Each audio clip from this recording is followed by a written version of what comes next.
সমৃদ্ধ বাংলাদেশ হিসেবে গড়ে তোলার জন্য আজকে আমরা প্রতিজ্ঞাবদ্ধ।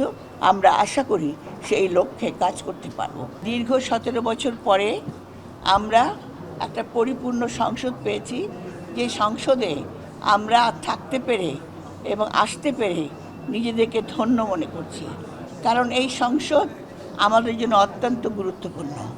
আপনারা জানেন, এই সংসদে গণতন্ত্র উত্তরণ থেকে শুরু করে জনগণের উন্নয়ন, বৈষম্য বিরোধী সকল রকম, আর এতদিন 17 বছর যারা নির্যাতিত নিপীড়িত সাধারণ মানুষ যেখানে না খেয়ে মরছে, সবাইকে আজকে একটা সমানভাবে নিয়ে আসার জন্য এই সরকার প্রতিজ্ঞাবদ্ধ। এবং আপনারা দেখেছেন আমাদের মাননীয় প্রধানমন্ত্রী তিনি বলেছেন, আমি বাংলাদেশের সকল মানুষের সমান অধিকার দিতে চাই।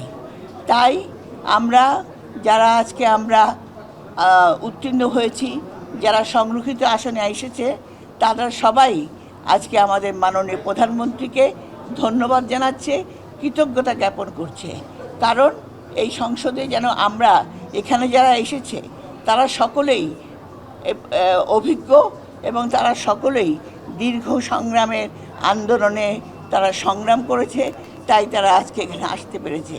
এবং আমরা আশা করব আমাদের এই সংরক্ষিত মহিলা আসনে যারা এসেছেন তারা পার্লামেন্টে ঠিক তাদের ভূমিকা রাখবেন, যে ভূমিকা এখন বর্তমানে বাংলাদেশের জন্য প্রয়োজন।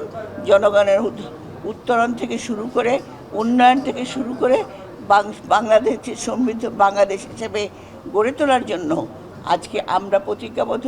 আমরা আশা করি সেই লক্ষ্যে কাজ করতে পারব। দেশে দেশে সবার সাথে দ্য নিউজ।